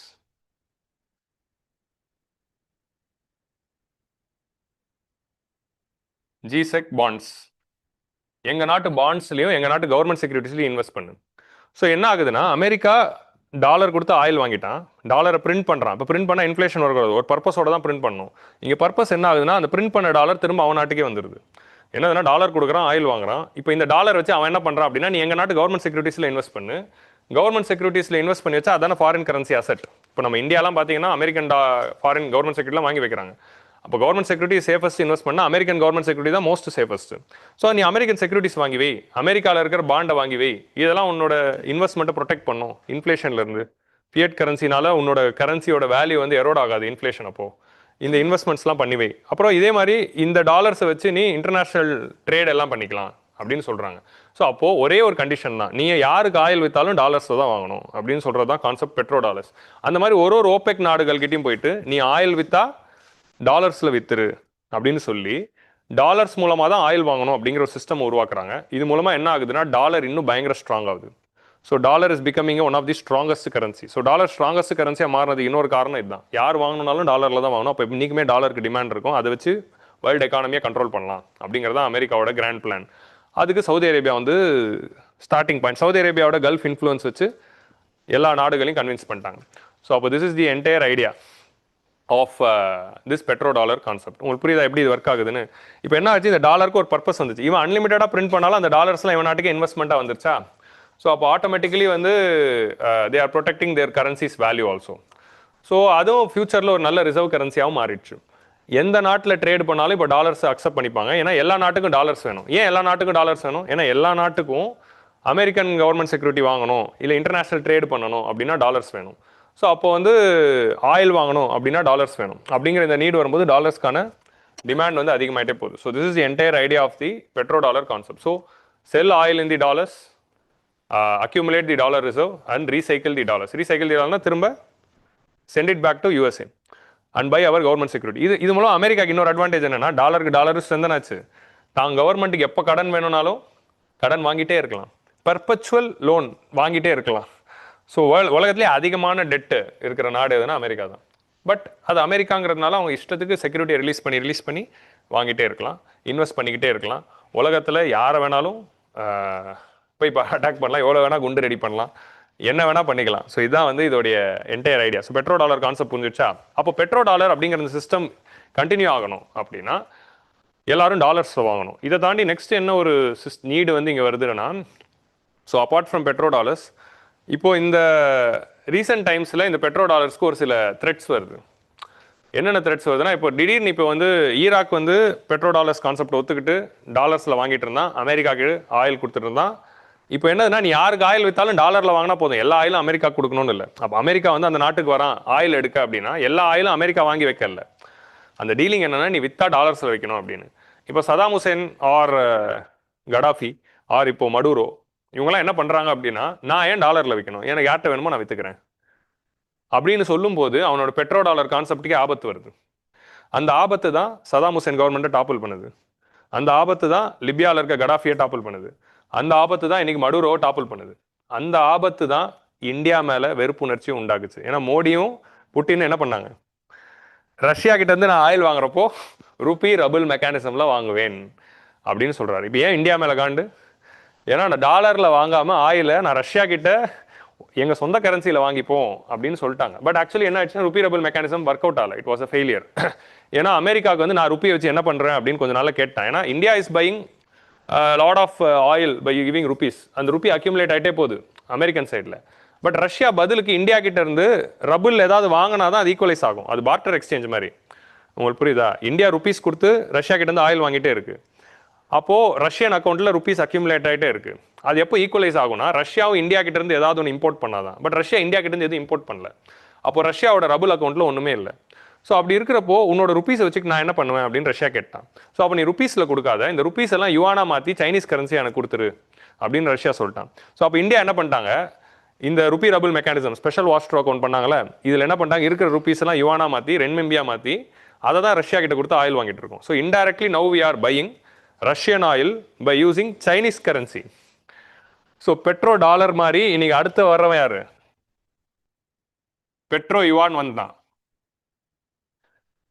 So இந்தியாவே பெட்ரோ யுவான்ல தான் ஆயில் வாங்கிட்டு இருக்கோம், ருபி ரபுல்லாம் கிடையாது. ஸோ அப்போ இந்த பெட்ரோ யுவான்னு வந்த பிறகு டாலருக்கு திரும்ப இப்போ போட்டியாக யார் வரானா, பெட்ரோ யுவான் வரான். இப்போ இவன் குளோபல் கரன்சி ஆகணும்னு பார்த்துட்டு இருக்கான். ஆல்ரெடி IMF இவன் 5வது கரன்சியாக சேர்த்துட்டான், ஹார்டு கரன்சியாக வருது. இப்போ 3rd லார்ஜஸ்ட் கரன்சியாக யுவான் வந்துருச்சு. ஆஃப்டர் டாலர் யூரோ 3ஆவதாக வந்துட்டான். நெக்ஸ்ட் என்ன நடக்குதுன்னா, வெனிசுலா இப்போ யுவான்ல நீ ஆயில் வாங்கு. நான் இப்போ இதே டீலிங் தான் வெனிசுலா கூட சைனா போடுறான். உன்னோட எல்லா ஆயிலும் நான் யுவான் கொடுத்து வாங்கிக்கிறேன். யுவான் வச்சு நீ என்ன வாங்கலாம், நீ யுவான் வச்சு அண்ணன்ட்ட எது வேணா வாங்கலாம். உலகத்தில் இருக்கிற எல்லா ஐட்டமும் நான் விற்கிறேன். அதே தான், உலகத்தில் இருக்கிற எந்த ஐட்டம் வேணாலும் சைனாக்காரன் விற்பான். உனக்கு எது வேணாலும் அண்ணன்ட்ட அதை யுவான் வச்சு நீ வாங்கிக்கலாம். ஸோ அப்படின்னு சொன்ன உடனே இப்போ பெட்ரோ யுவான் அதே ரூட்ல தம்பி வராருன்னு ஒன்று தான்.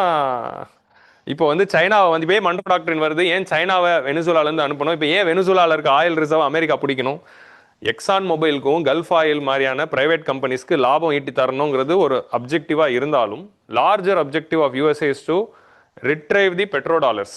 ரீசெண்ட் டைம்ஸில் என்ன ஆகுதுன்னா, பெட்ரோ டாலர்ஸோட ரெலவன்ஸ் குறைஞ்சிக்கிட்டு இருக்கு. ஏன்னா இந்த மாதிரி ஓன் கரன்சிஸில் டிரான்சாக்ஷன் பண்ண ஆரம்பிச்சிட்டாங்க. நம்ம ஈரான் கிட்டே ருப்பியில் வாங்கணும்னு இருந்தோம், அதையும் வந்து அமெரிக்கா தடுத்துச்சு. இப்போ ரஷ்யா கிட்டேருந்து வாங்கிட்டு இருக்கோம், அதனால தான் 500% டாரிஃப். முதல்ல 50 போட்டால, இப்போ அடுத்த பில் வருது. ரஷ்யா கிட்டேருந்து ஆயில் வாங்குற நாடுகள் மேலே 500% டாரிஃப். எதனால்? அது யாருக்கு ஃபர்ஸ்ட் அடி? இந்தியாவுக்கு தான் ஃபர்ஸ்ட் அடி வரப்போகுது. ஏன்னா நீ வந்து வெனிசுலா பண்ணுற அதே விஷயத்தை தான் இப்போ வந்து இந்தியா வந்து பண்ணிக்கிட்டு இருக்கு, பிரேசில் வந்து பண்ணிக்கிட்டு இருக்கு. அதனால தான் பிரேசில் இந்தியா மேலே 50% டாரிஃப். சைனா மேலே கூட 50 போடல. சைனா தான் பெட்ரோ யுவானே உருவாக்குறான். ஏன்னா சைனா மேலே பண்ணால் பயம், ஏன்னா ரேர் எர்த் வராது அப்படின்னு. ஸோ அப்போது this is the entire Jio politics. Short டேர்மில் ஆயில் கம்பெனிஸ்க்கு லாபம், லாங் டேர்மில் தன்னோட பெட்ரோ டாலர் ரிவைவ் பண்ணணும். பெட்ரோ டாலருக்கு ஒரு ஆபத்து யுவான் மூலமாக வந்தாலும், அடுத்த ஆபத்து என்ன மாதிரி வருது அப்படின்னா கிளைமேட் சேஞ்ச். கிளைமேட் சேஞ்ச் அப்படிங்கிற பேரில் ஃபாசில் ஃபியூவல் வேணான்னு சொல்கிறோம், க்ரூட் ஆயில் வேணான்னு சொல்கிறோம், ஆயில் வேணான்னு சொல்கிறோம், வெஹிக்கிள்ஸ்க்கு போ அப்படின்னு சொல்கிறோம். ஸோ அப்போது கிளைமேட் சேஞ்சே ஹாக்ஸ், பொய் அப்படின்னு ஒன்று நடக்கவே இல்லை. UNFCCயே இருக்கக்கூடாது. நேற்றுக்கு பார்த்தீங்களா, ஒரே கையெழுத்து இல்லை 60 கிளைமேட் ரிலேட்டட் அக்ரிமெண்ட்லேருந்து ஒரே நாளில் வெளியே வராங்க. ஏன்னா இன்னைக்கு க்ரூட் ஆயிலுக்கு ஆபத்து யாரு அப்படின்னா renewable energy, vehicles, anti fossil fuel agenda. Anti fossil fuel agenda யார் கொண்டு வரா? Climate agenda. ஸோ அப்போ அந்த climate agenda is a very big threat to entire oil economy and petro dollar which is created by America. அப்போ அமெரிக்காவுக்கு climate change பற்றின talks பிடிக்காது. Climate சேஞ்சுக்கு அகேன்ஸ்டாக, ஃபாசில் ஃபியூவலுக்கு அகேன்ஸ்டாக எந்த ஸ்டெப்பு கொண்டு வந்தாலும் பிடிக்காது. அதனால தான் இன்னைக்கு வரைக்கும் எந்த கிளைமேட் அக்ரிமெண்ட்லையும் they are not allowing it to function. இன்னைக்கு UNFCCC, இன்னைக்கு இன்டர்நேஷனல் சோலார் அலையன்ஸ் வந்து வெளியே வந்திருக்காங்க, எல்லாத்துலேருந்து வெளியே வந்துட்டாங்க. ஒரு 60 கிளைமேட் ரிலேட்டடாக அமெரிக்கா எதில் கையெழுத்து போட்டாலும் வெளியே வா அப்படின்ட்டு ஒரு கையெழுத்து போட்டார். அந்த ஒரே கையெழுத்தில் 60 கிளைமேட் ரிலேட்டட் ஆர்கனைசேஷன்லேருந்து அமெரிக்கா ஒரே நாளில் வெளியே போயிடுச்சு. அதை பற்றி இன்னைக்கு இன்டூல் FAQ இருக்கு, எடுத்து பாருங்க. So this is the whole theory. அப்போ ஏன் வந்து ட்ரம்ப் வந்து கிளைமேட் சேஞ்ச் போயின்றாருன்னு தெரியுதா? ஒன்று தன்னோட ஆயில் கம்பெனிஸோட டொனேஷன், ரெண்டாவது பெட்ரோ டாலர். பெட்ரோ டாலரோட ரெலவன்ஸ் கொஞ்சம்னா டாலரோட ரெலவன்ஸ் குறையும் அப்படிங்கிற இந்த ஐடியா. ஸோ இது எல்லாம் தான் வந்து இது கூட இல்லைங்க. அதனால தான் ஆயில் எல்லாத்தையும் தன்வசப்படுத்திக்கிட்டா தான் அந்த ஆயிலை டாலர்ஸில் விற்க முடியும் அப்படிங்கிற இன்னொரு கான்செப்ட். ஸோ இதான் வந்து இதில் இருக்கிற என்டையர் ஸ்டோரி. ஸோ புரிஞ்சுச்சா பெட்ரோ டாலர்னா என்னன்னு? ஸோ அப்போ இந்த கதையை வந்து பாருங்க. So petro dollars, the twin focus on Russian sanction, 500% sanctions on tariffs and Venezuela oil assets suggest protecting the petro dollars dominance at the time when the hegemony is eroding. So இப்போ வேர்ல்டில் வந்து இப்போ இது என்னதுன்னா, oil ரிசர்வ்ஸை வந்து நம்ம X ஆக்சிஸ்லையும் Y ஆக்சிஸில் crude oil ப்ரொடக்ஷனையும் வச்சிருக்கோம். So Venezuela is having the largest oil reserve. X axis வந்து ஆயில் ரிசர்வ்ஸ், அப்போ லார்ஜஸ்ட் யாரு? வெனிசுலா. அந்த ஆயிலை எவ்வளோ நீங்கள் வந்து மைன் பண்ணி வெளியே எடுக்கிறீங்க அப்படிங்கிறது ஒய் ஆக்சிஸ். அப்போ இருக்கிற எல்லா ஆயில் ரிசர்வ்ஸையும், லார்ஜஸ்ட் ஆயில் ரிசர்வ் வந்து அதை சூப்பராக எடுக்கிறது யாருன்னா சவுதி அரேபியா. ஸோ அடுத்த லார்ஜஸ்ட் ஆயில் ரிசர்வ் ஈரான், அடுத்த லார்ஜஸ்ட் ஆயில் ரிசர்வ் ஈராக்கு. இவன் நண்பன். டாப் 4ல் 3மே எதிரியாக கிடக்குது. டாப் 4 ஆயில் ரிசர்வ்ஸ்ல ஒருத்த நண்பன், இவன் வந்து 80 ஆண்டுகளா நண்பன், ஆனா மிச்ச 3மே எதிரிகள். ஸோ அப்போ சதாம் ஹுசேனை போட்டாச்சு, இப்போ வெடின்சுலாவை போட்டாச்சு, அடுத்து அயட்டோலா கமேனி போட போறோம். இல்ல என்னதுன்னா, நீ இவ்வளவு ஆயில் வச்சிருக்கியே, எங்கேயா மைன் பண்ற? என்கிட்ட கொடுத்தா நான் எவ்வளவு மைன் பண்ணிட்டு இருக்கேன், என்கிட்ட இவ்வளவுதான் ஆயில் இருக்கு, இவ்வளவு ஆயில் இருந்தாலும் எல்லாத்தையும் காலி பண்ணி எடுத்துட்டேன். ஸோ அப்போ இப்போ இவன்ட்டி வந்து they are mining all their oil. இப்போ இவங்க நாட்டில் வந்து இந்த ஆயில்ஸ் இந்த ஆயில் இந்த ஆயில் எல்லாம் மைன் பண்ணி எடுத்து யூஸ் பண்ணணும். இப்படி மைன் பண்ணி எடுத்து ஆயிலை நிறைய யூஸ் பண்ணலாம் அப்படின்னு நினைக்கிறப்போ நீ கிளைமேட் சேஞ்சுன்னு வந்து சொல்ற, ஆயிலை யூஸ் பண்ணாத இ வெஹிக்கிளுக்கு மாறு அப்படின்ற. ஸோ எலான் மஸ்க்குக்கும் டொனால்ட் ட்ரம்ப்புக்கும் முரண் நடந்ததே கிளைமேட்ல தான், ரெனியூபிள் எனர்ஜியில தான். அவங்களுக்குள்ள பகை வந்தது காரணம். அதனால அந்த 2 ஆடுகளும் பிரிஞ்சிடுச்சு. ஸோ இதான் வந்து இதோட கதை. ஸோ இந்த யூஎஸ் டாலரோட ஷேர் வந்து வேர்ல்டு கரன்சி ரிசர்வ்ஸும் குறைய ஆரம்பிச்சிருச்சு. 2000 இருந்த ஷேர் வந்து 72% ஆஃப் எல்லா நாடுகளும் வந்து ஃபாரின் கரன்சி ரிசர்வ்ஸ் வச்சிருக்காங்களே, நம்ம ஃபாரெக்ஸ் ரிசர்வ் வச்சிருக்கோம்ல, இப்போ $700 பில்லியன் வச்சிருக்கோம், $700 பில்லியன் இந்தியாவே வச்சிருக்கு. இதில் யூஎஸ் டாலரோட ஷேர் வந்து நம்ம அதிகமாக வச்சிருப்போம். ஸோ உலக நாடுகள்லாம் டாலர்ஸை ரிசர்வ் கரன்சியாக எவ்வளோ percentage of their foreign exchange reserve வச்சிருக்காங்க அப்படின்னு பார்த்தா 72% வச்சிருக்காங்க. ஆனால் அது ரீசெண்ட் டைம்ஸில் அது குறைய ஆரம்பிச்சிருச்சு. இப்போ பார்த்தீங்கன்னா 50% தான் யூஎஸ் டாலர்ஸை வச்சிருக்கோம் எல்லா நாடுகளும். ஸோ அப்போ டாலரோட ரிலவன்ஸ் குறையுது. ஏன்னா ஆல்டர்னேட்டிவ் கரன்சியும் வருது, யூரோ வருது, இன்னைக்கு சைனீஸ் கரன்சி வளர்ந்து வந்துகிட்டு இருக்கு. அப்போ டாலரோட ரிலவன்ஸை நம்ம திரும்ப தக்க வச்சுக்கணும் அப்படிங்கிற ப்ரெஷரும் அமெரிக்காவுக்கு வருது. ஸோ இது எல்லாமே தான் இந்த ஒரு விஷயத்துக்கு காரணம். ஸோ கிரீமியா அனெக்சேஷன் 2014 நடந்ததுலேருந்து உக்ரைன் வார்லேருந்து பார்த்தீங்கன்னா நிறைய நாடுகள் வந்து டாலரை சர்க்கம்வென்ட் பண்ணிட்டு ரஷ்யா ஓன் கரன்சியில் வாங்கணுன்றாங்க. இந்தியா, சைனா மாதிரியான நாடுகள் ருப்பி ரபிள் மெக்கானிசம் அப்படின்னு சொல்கிறோம். இதனால் என்ன ஆகுதுன்னா பெட்ரோ யுவான் அப்படிங்கிற கான்செப்ட் வந்து உருவாயிட்டு வருது. ஏன்னா பெட்ரோ யுவானில் பண்ணிட்டு இருக்கோம். இதில் பிரிக்ஸ் கரன்சி அப்படிங்கிற கரன்சியை நான் கொண்டு வர போகிறோன்னு சொன்னோன்னே, பிரிக்ஸ் கரன்சின்னு சொன்னாலே 500% டேரிஃப்னு ட்ரம்ப் சொன்னார். ஏன் புரியுதா? இதெல்லாம் தான் இதோட என்டையர் பேக் ஸ்டோரி. ஸோ அப்போது rise of e vehicles and climate talks discouraging the trends of crude. So இதான் வந்து இந்த இதோட என்டையர் கிரைசிஸ். இப்போ இதுதான் அந்த வெனிசுலா கிரைசிஸும் பெட்ரோ டாலர்ஸும் அதுக்குள்ள இருக்க குளோபல் பாலிடிக்ஸும் நடக்குது. இப்போ ட்ரம்ப்போட ஆக்ஷன் லீகலா? ஸோ ட்ரம்ப் செய்த ஆக்ஷன் லீகலா இல்லையா அப்படிங்கிற இந்த 2வது எடிட்டோரியல்ல என்ன சொல்றாங்க அப்படின்னா, இது நம்ம ஆல்ரெடி பார்த்தோம், ப்ரிஎம்டிவ் செல்ஃப் டிஃபென்ஸ். இன்டர்நேஷனல் லெவலில் ஒரு நாடு இன்னொரு நாடுக்கு அகேன்ஸ்டா எப்போ வந்து ஆர்ம்டு அட்டாக்ஸ் வந்து பண்ணலாம் அப்படின்னு சொல்றதுக்கான கிரைட்டீரியாஸ் தான் நம்ம இங்கே பார்க்குறோம். ஃபர்ஸ்ட் வந்து article 2.4 of the united nation சார்ட்டரில் என்ன சொல்றாங்க அப்படின்னா, they have outlawed the war, entire war is outlawed and fundamentally international law படி வாரே பயன்படுத்தக்கூடாது அப்படிங்கிறத ஒரு ரூலாக கொண்டு வந்துட்டாங்க.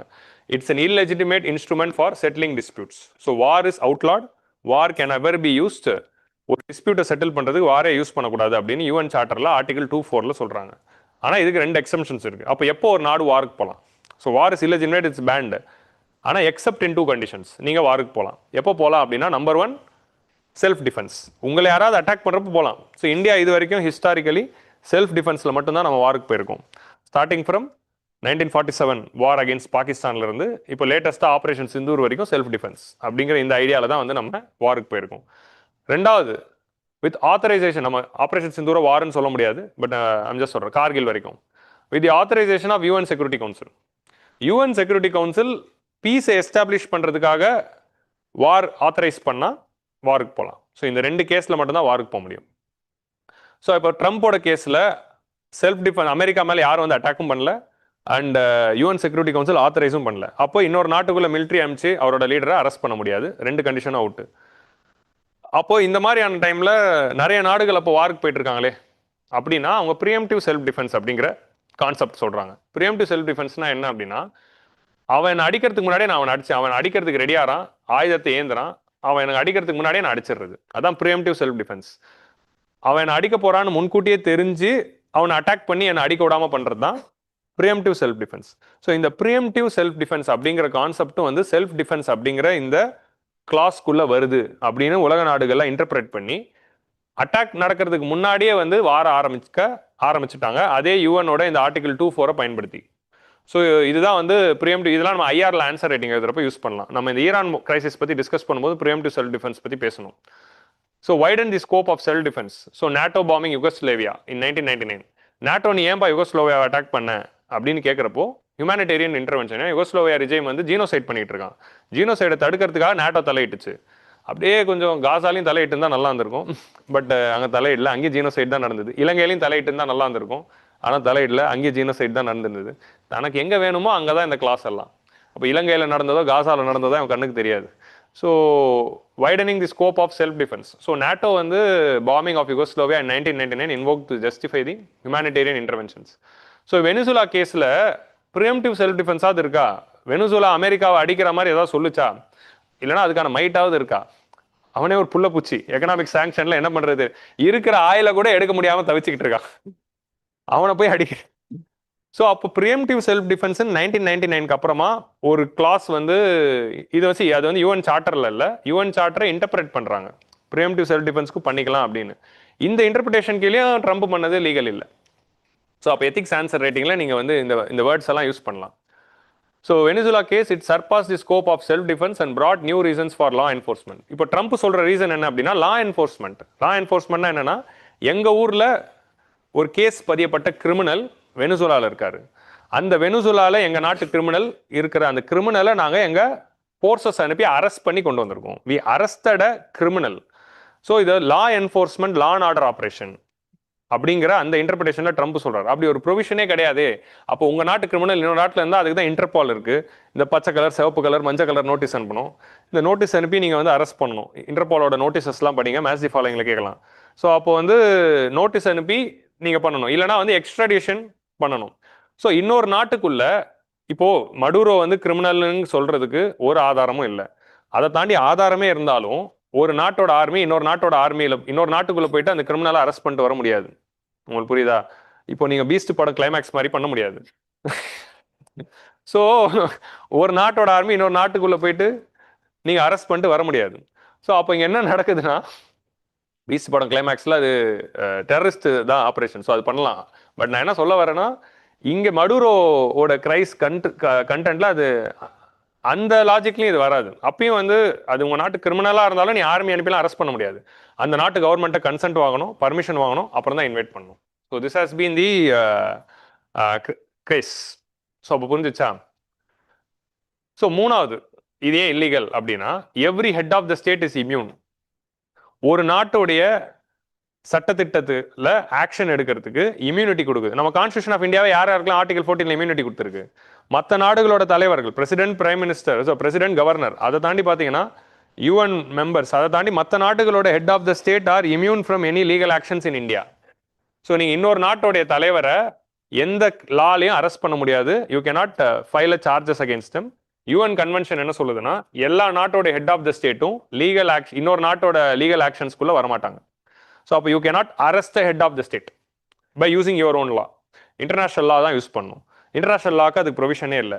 ஸோ டொனால்ட் ட்ரம்ப் என்ன சொல்றாரு, நான் அமெரிக்கன் லால ஒரு ட்ரக் லீடரை அரெஸ்ட் பண்றேன் அப்படின்னு சொல்றப்போ, அந்த ட்ரக் லீடரை அரெஸ்ட் பண்ணணும்னா அவர் இன்டர்நேஷனல் இன்னொரு நாட்டோட தலைவராக இருந்தால் அதை அரெஸ்ட் பண்ண முடியாது. ஏன்னா he's having legal immunity according to UN provisions. So UN ப்ரொவிஷன்ஸோட அடுத்த ப்ரொவிஷனையும் வயலேட் பண்ணியாச்சு. International court of justice held in the arrest warrant case அப்படிங்கிற சொல்லும்போது இன்டர்நேஷனல் கோர்ட் ஆஃப் ஜஸ்டிஸ் ஜட்மெண்ட்டே இருக்கு.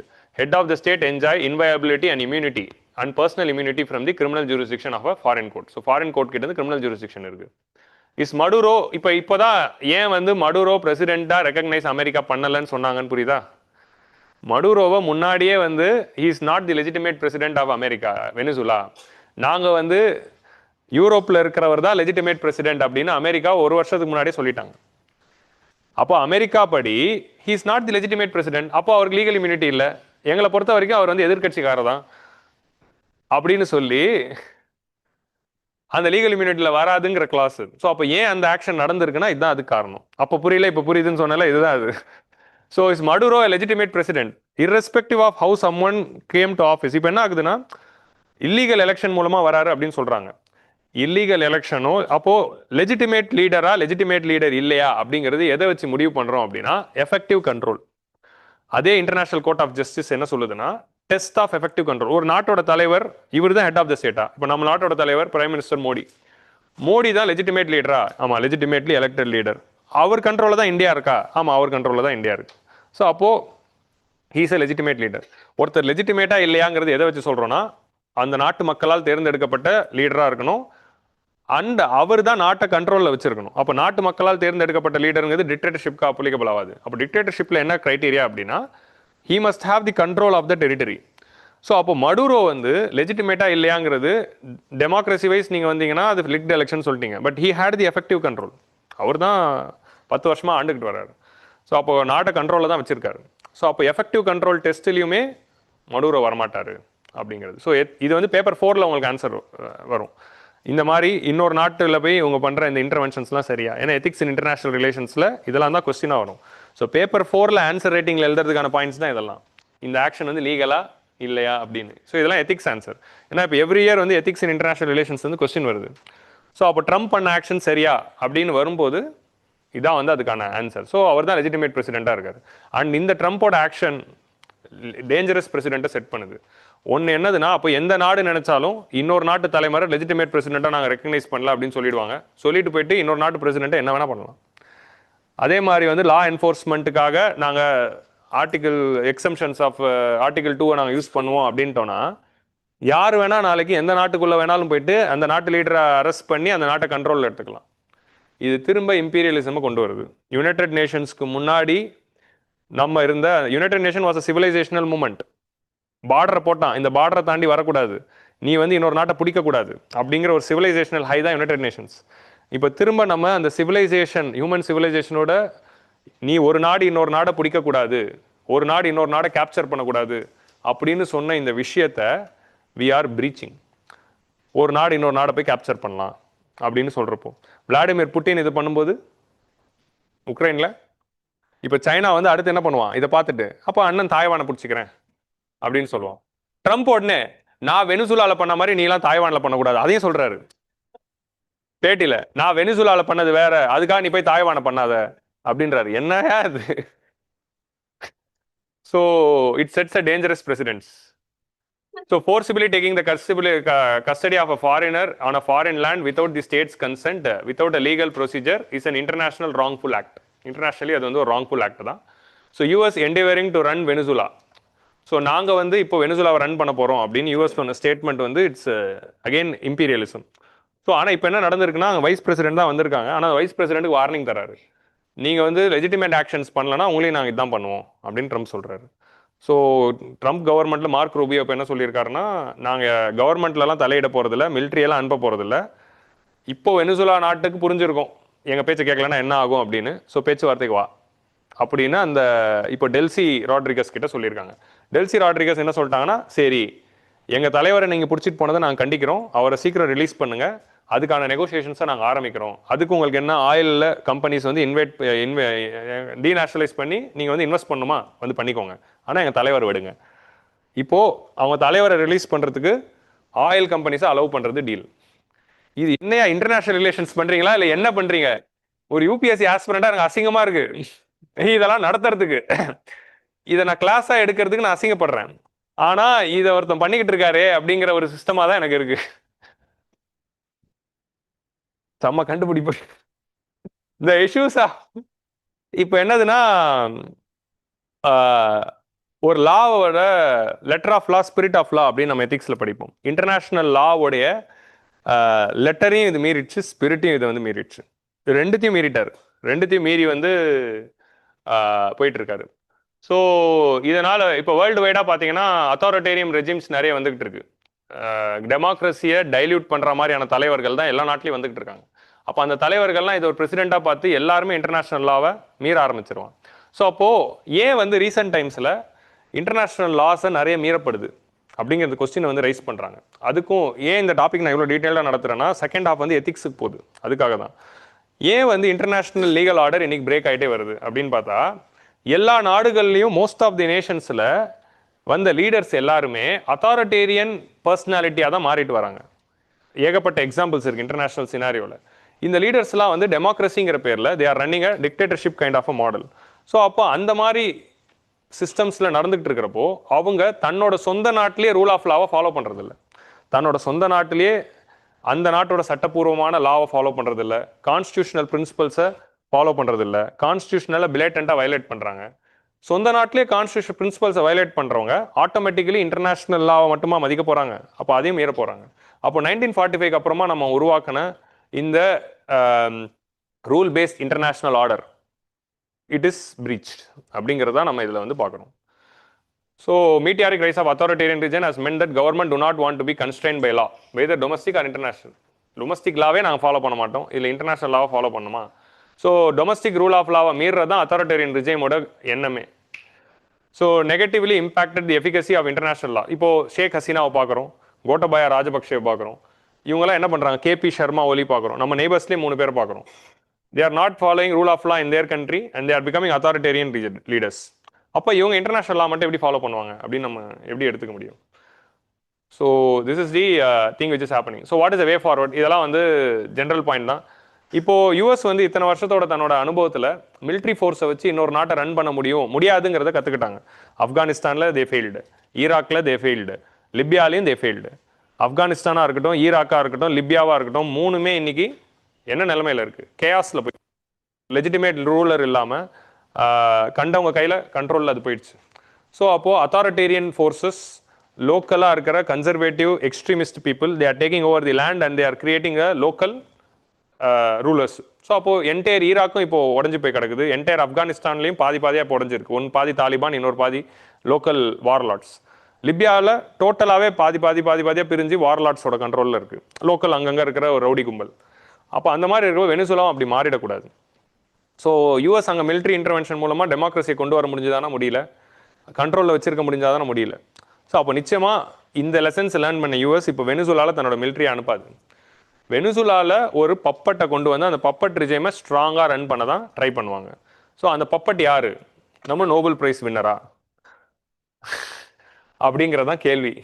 நோபல் பிரைஸ் வின்னரா இல்லை அந்த ஆப்போசிஷன் லீடரா அப்படிங்கிறது தான். ஸோ இதான் வந்து இங்கே பார்த்து. ஸோ அதே மாதிரி வந்து இப்போது யூஎஸோட ஃபர்ஸ்ட் எக்ஸ்பெக்டேஷன் என்னென்னா, மடுரோ போயிட்டாருன்னா அங்கே ஒரு வீக் லீடர் அடுத்து வருவாங்க. அந்த வீக் லீடரை மக்கள் ஏற்றுக்க மாட்டாங்க, அதனால ஒரு கேஸ் வரும், அப்போ ரெவல்யூஷன் வரும், அதுக்குள்ளே பூந்து ஒரு புது லீடரை உருவாக்கலாம் அப்படின்னு. பட் நிச்சயமாக இந்த மாதிரியான கேஸில் நிச்சயமாக மக்கள்லாம் வந்து இப்போது வெனிசுலாவில் ஒரு தலைவர் வந்தால் தலைவரை எதிர்க்க மாட்டாங்க, அமெரிக்காவுக்கு அகைன்ஸ்டாக தான் கோவமாக இருப்பாங்க. ஸோ அப்படி இருக்கிறப்போ வெனிசுலா ஃபியூச்சர் என்ன அப்படிங்கிற இந்த கொஸ்டின் தான் இருக்குது. ஸோ இப்போ என்ன நடக்குதுன்னா, மடுரோ மட்டும் தான் வந்திருக்காரு, அவரோட கவர்மெண்ட்டும் அப்படி தான் இருக்குது, அவரோட மிலிட்ரியும் அப்படி தான் இருக்குது, என்டையர் டெமோக்ராட்டிக் ஸ்ட்ரக்சரும் அப்படி தான் இருக்குது. ஸோ எல்லாமே அப்படியே விட்டுட்டு வரும்போது இப்போது டெல்சியும் வந்து பார்த்தீங்கன்னா அந்த வெனிசுலாவில் மடுரோ கவர்மெண்ட்டில் இருந்தவங்க தான். ஸோ அப்போ அவங்க அதே ரிஜைமை தான் கண்டினியூ பண்ண போகிறாங்க. இந்த மாதிரி ஒரு லீடரை நீங்கள் டக்குன்னு தூக்கிட்டு வந்துட்டீங்க அப்படின்னா இதனால் என்ன ஆக போகுதுன்னா, அங்கே இருக்கிற கேயாஸில் இன்னும் லா அண்ட் ஆர்டர் சுச்சுவேஷன் வர்சனாக தான் போகுது. நீங்கள் சொன்ன அந்த ட்ரக் பிளட்லெஸ் இன்னும் கண்டினியூ பண்ண தான் போகிறாங்க. ஸோ ஒரு லெஜிட்டிமேட் எலெக்ஷன் நடத்தி பவர் டிரான்ஸ்ஃபர் வந்து ஒரு ஸ்ட்ராங் கவர்மெண்ட் வர வைக்காம ஒரு லீடரை இப்படி டிஸ்டர்ப் பண்ணுறதுங்கிறது it will lead to chaos. So more conducive environment for drug trafficking and immigrants அப்படிங்கிறத நம்ம பார்க்குறோம். ஸோ அப்போது இதோட ஃபியூச்சர் என்ன அப்படிங்கிறத நம்ம வெயிட் பண்ணி தான் பார்க்கணும். மோஸ்ட் ப்ராபப்லி ஒரு எலெக்ஷன் வரும் இன்னும் கொஞ்சம் நாளில். அந்த எலெக்ஷனில் எதிர் மரியாவோ இல்லைனா லியானோ 2 பேரில் யாரோ ஒருத்தர், லைக்கான், இந்த 2 பேரில் யாரோ ஒருத்தர் ஜெயிச்சிருவாங்க. ஸோ ஜெயிச்சுட்டு அவங்க வந்து ஆயில் ரிசர்வ்ஸ் எல்லாம் அமெரிக்காவுக்கு கொடுத்துருவாங்க. ஸோ இதான் வந்து முதல் டாபிக்.